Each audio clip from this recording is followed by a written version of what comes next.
좋으신 하나님을 함께 찬양합시다. 할렐루야. 네, 오늘도 하나님께 소망을 두며 예배하신 여러분들을 사랑하고 축복합니다. 오늘 저희 교회를 처음 오신 분들 환영하고 축복합니다. 사자와 호랑이가 싸우면 누가 이길까요? 아마 한 번쯤 이런 호기심을 가져보셨을 겁니다. 이런 호기심으로 만들어진 TV 프로가 있습니다. 강철부대라는 프로입니다.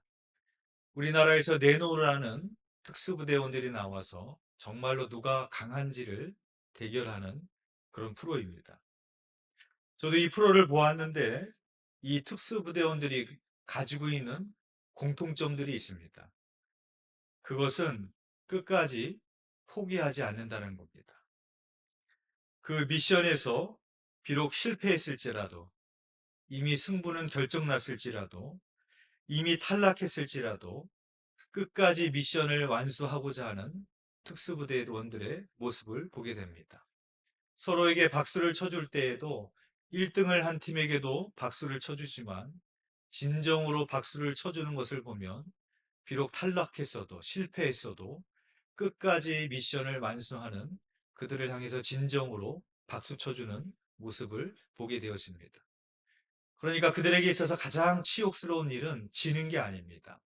꼴찌를 하는 게 아닙니다.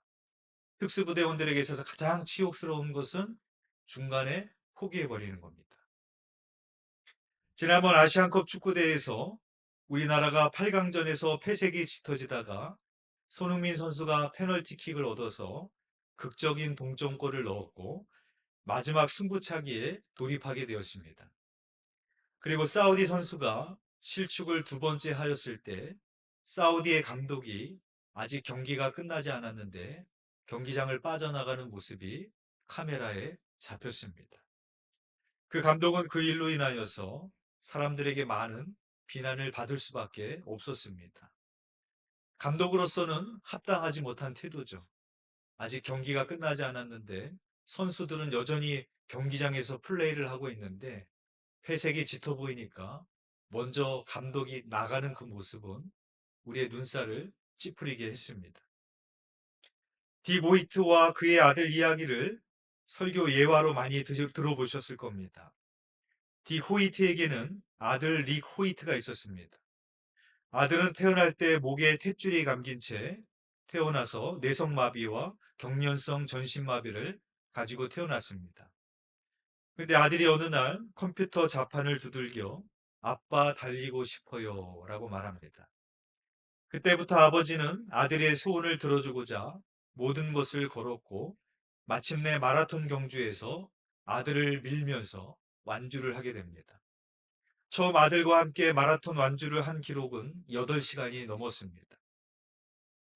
사람들은 다 이미 골인점에 들어와서 경기는 끝났지만 사람들은 그 피니시 라인을 지키고 기다렸습니다. 왜냐하면 장애인 아들을 밀면서 들어오는 그 부자의 모습을 마지막까지 보고 싶었고 응원해주기 원했던 것입니다. 그리고 마침내 그들이 골인점에 도착하게 되었을 때 사람들은 1등에게 보내었던 축하의 박수보다 더 큰 박수를 보내며 진심으로 그 부자를 축하해 주었습니다. 어떤 사람이 우리에게 감동을 줍니까? 1등을 하는 사람보다 끝까지 하는 사람입니다. 이것이 군인들에게만 해당되는 이야기일까요? 이것이 운동선수들에게만 해당되는 이야기일까요? 이것이 몸에 장애를 가진 사람에게만 해당되는 이야기일까요? 그렇지 않습니다. 우리 그리스도인들에게도 마찬가지입니다. 디모데후서 4장 6절에서 8절의 말씀입니다. 전제와 같이 내가 벌써 부어지고 나의 떠날 시각이 가까웠도다.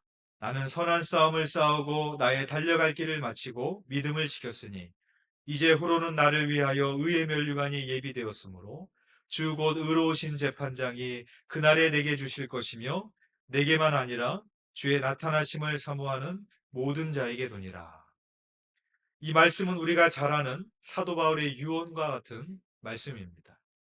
지금 바울은 노년입니다. 그리고 바울은 감옥 안에 있습니다.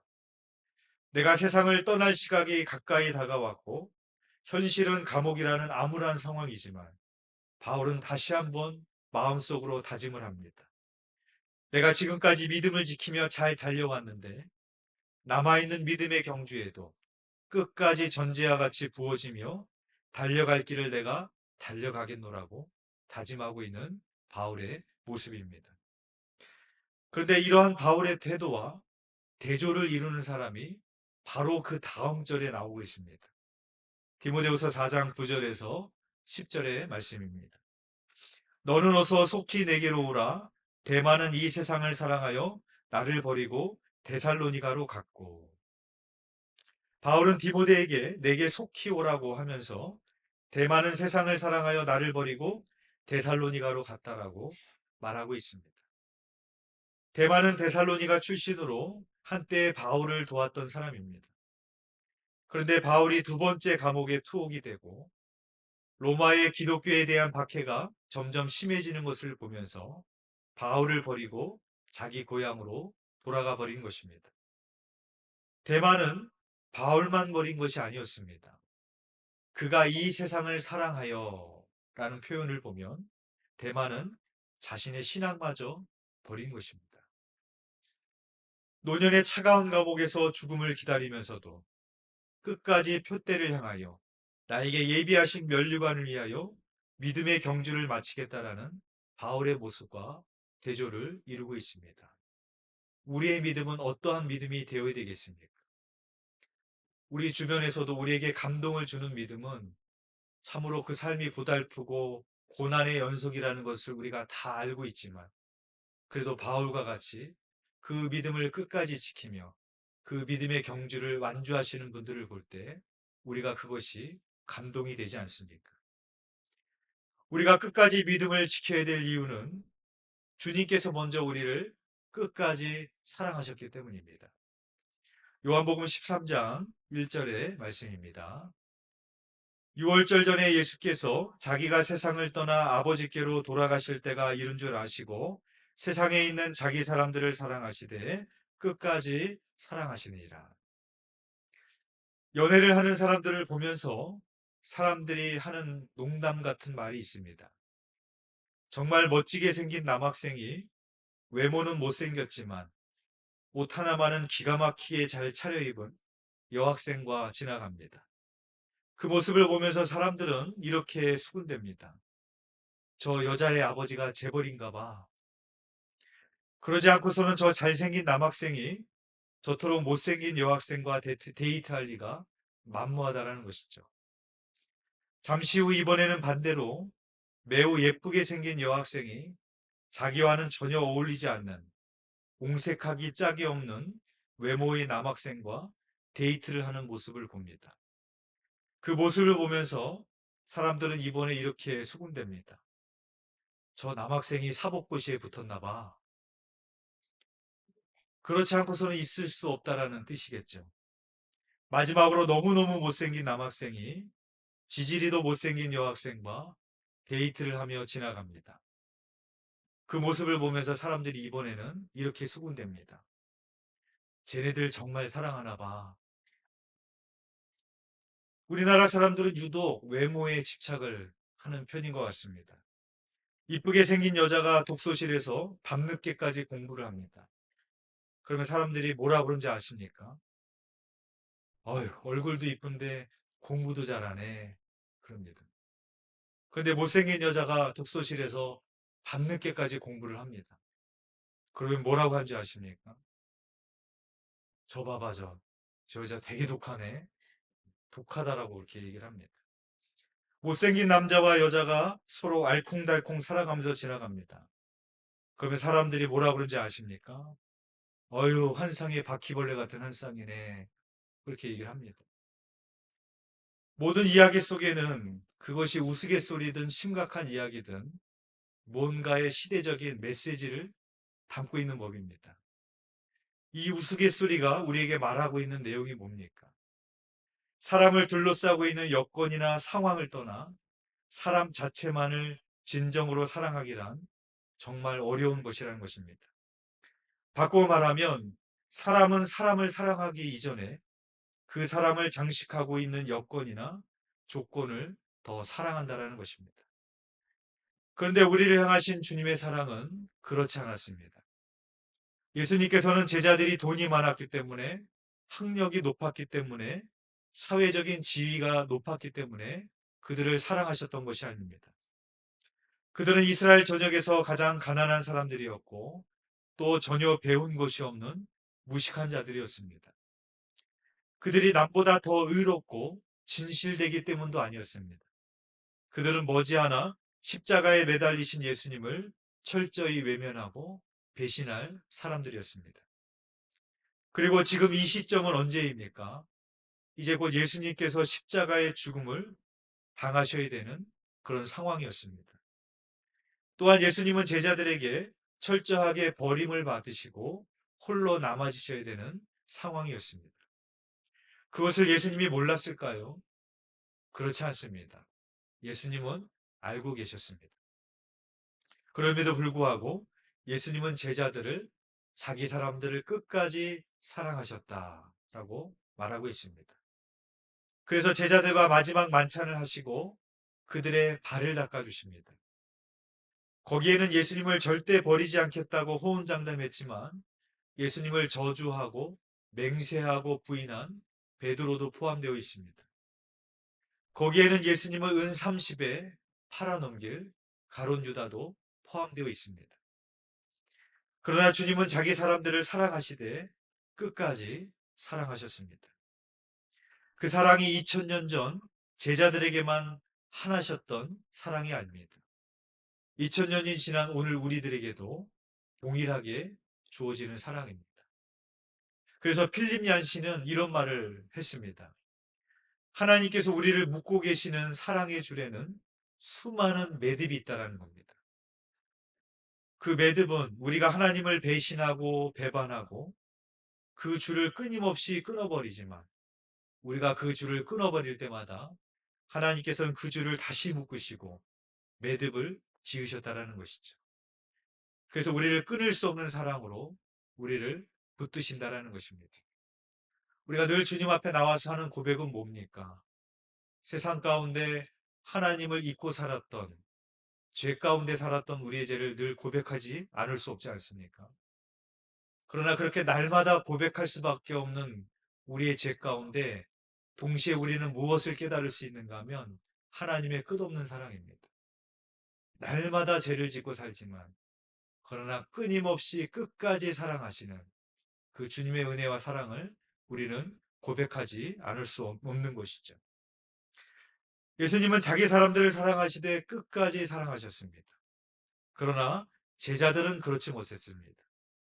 끝까지 예수님과 함께 하겠다고 맹세한 제자들도, 끝까지 예수님을 따르겠다고 외쳤던 베드로도, 그들은 예수님을 모른다고 하며 부인하고 도망쳐 버렸습니다. 그러나 예수님은 부활하시고 그들을 끝까지 사랑하셨습니다. 그래서 부활하신 이후에 제자들을 다시 찾아가십니다. 그리고 요한의 아들 시몬아, 내가 나를 사랑하느냐?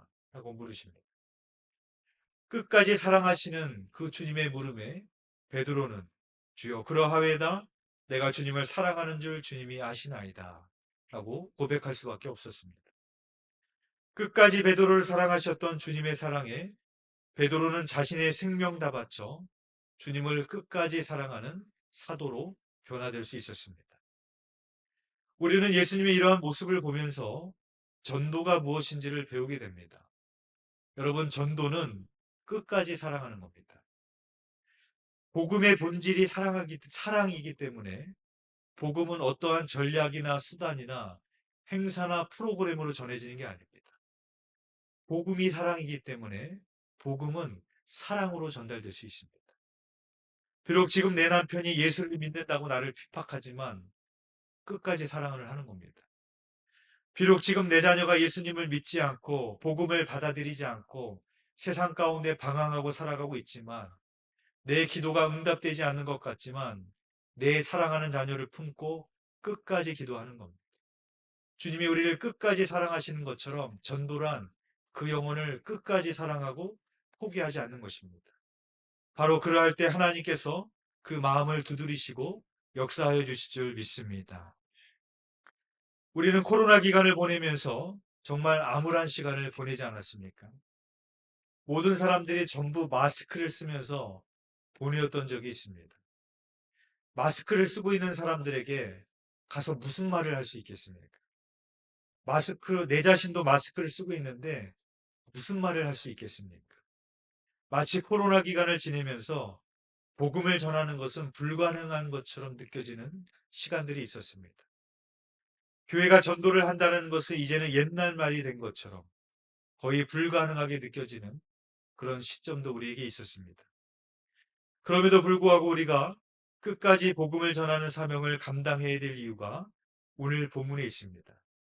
오늘 본문 마태복음 28장 19절에서 20절의 말씀입니다. 우리 한번 함께 봉독하겠습니다. 시작.